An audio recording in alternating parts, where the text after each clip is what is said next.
thử ngồi im được 10 phút và các bạn sẽ thực chứng được đắc hơn. Họ sổ soạn những ni lông nào rồi các túi nô rồi kéo cao su các thứ, các bạn cảm giác rất hay, họ không nghe được. Bởi vì sao? Tính tình họ đốt lòng. Người Việt Nam nói là gì? Vừa ngồi vừa đứng. Vì họ không rèn luyện thói quen để điều khiển, họ không, mà các bạn biết câu thứ là gì? Thắng lợi ở đời, kiên trì là mẹ thành công.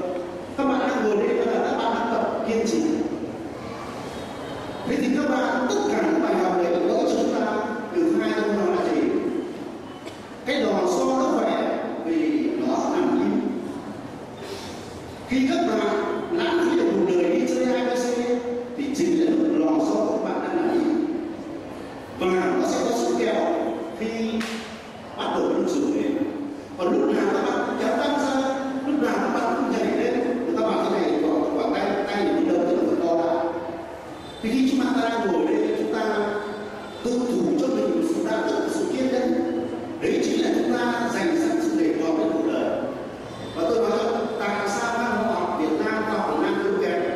Vì họ không có sự nhún để nhảy lên. Họ chưa bao giờ tập nhún để nhảy lên.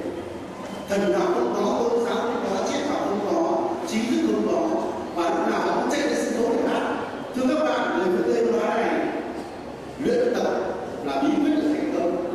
Các bạn không luyện tập làm sao thành công được?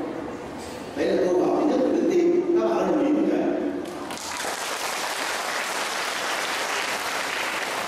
Câu hỏi thứ hai tôi trả lời về chủ nghĩa Mác nó làm cho chúng ta nuôi lại tự tin hơn.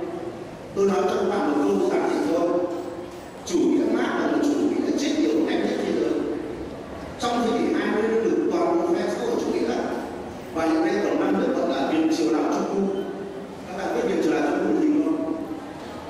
Đó là Viện Triều Đạo Trung Khu, đó là 4 cô gái chung một ông chồng này. Thế thì còn mấy nước này thì toàn bộ hệ thống của cả một đất nước, dùng tất cả các hệ thống nhà trường này, cô huynh này, tất cả đất để đi chủ nghĩa Mác lên. Nhưng mà chủ nghĩa Mác thật sự rồi. Vì vậy chúng ta hiện nay đối mặt với chủ nghĩa Mác, chúng ta thấy đấy là sự yếu kém nhất, chứ không có gì phải sợ cả. Đấy là yếu kém nhất. Và chúng ta, các bạn mở quyển nhật ký bút ký triết học của Lenin thì có câu thế này: chủ nghĩa duy vật không phải triết học.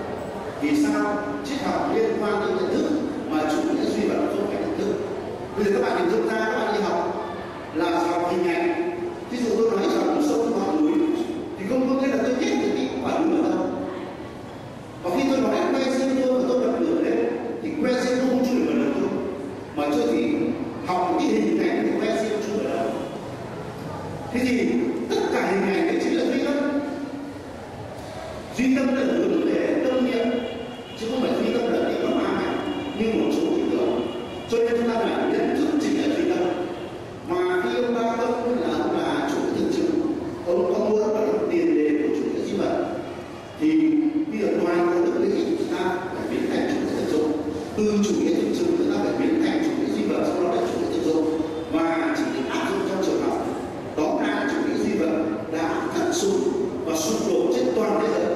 Chúng ta không bao giờ phải mảy may cái lựa chọn đó cả, vì chúng ta nhìn nó là một người khổng lồ, nhìn một đứa trẻ con.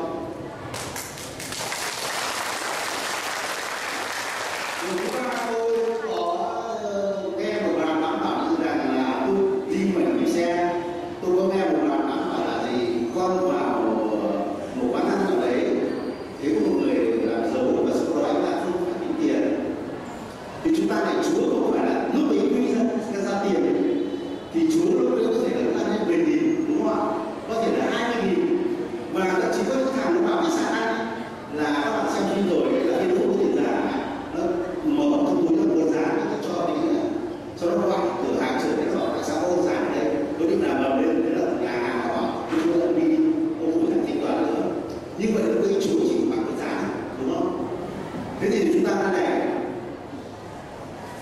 có một con người họ nói này, một con người rất là thèm vợ ở dạng tỷ phú và đi tù, thì anh ta đi ra về anh ta có nói thế này: trong nhà tù khi lúc tôi thất vọng và đau đớn nhất, tôi không bao giờ nghĩ đến may mắn rất sâu, tôi cũng không bao giờ nghĩ số may, tôi cũng không bao giờ đến cái bộ trần của Maradona, và tôi nghĩ đến con người bất hạnh họ đã vượt qua bất hạnh như thế nào, giống như Chúa Giêsu đã đeo máu hai quả tóc trên thế gian.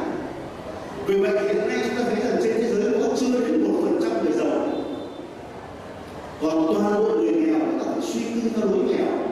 Cho nên Chúa dạy chúng ta hãy xin cho con hàng ngày dùng đủ, vì chúng ta không phải là học cái cuộc sống của tỷ phú. Và cũng có một câu nói rằng dù người giàu bao nhiêu không thể ngủ một lúc trên 2 cái giường và không thể đi một lúc 2 cái xe.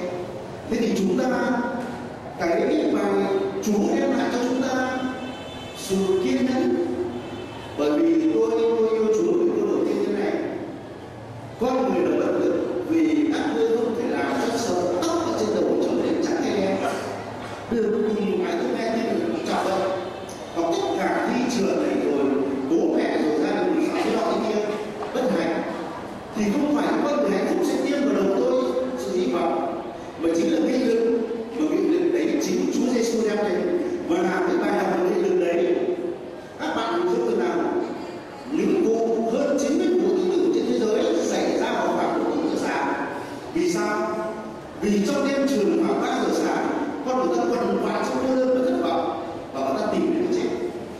Mà xin thưa các bạn, những ai là bác sĩ trong đêm trường không tìm thấy, để người ta không tìm tới dây trong cổ, chính là Chúa Giêsu, người đã nâng đỡ chúng ta những bài học về thân dược đấy, chứ không phải là một vài nghìn trong quán ăn. Xin hết ạ. Cảm ơn ông Nguyễn Hoàng Đức, người đã viết rất nhiều tác phẩm. Các con có những vấn nạn thắc mắc thì sẽ liên lạc trực tiếp những vấn đề liên quan đến đức tin, đến khoa học, đến triết học, đến tôn giáo, thì các con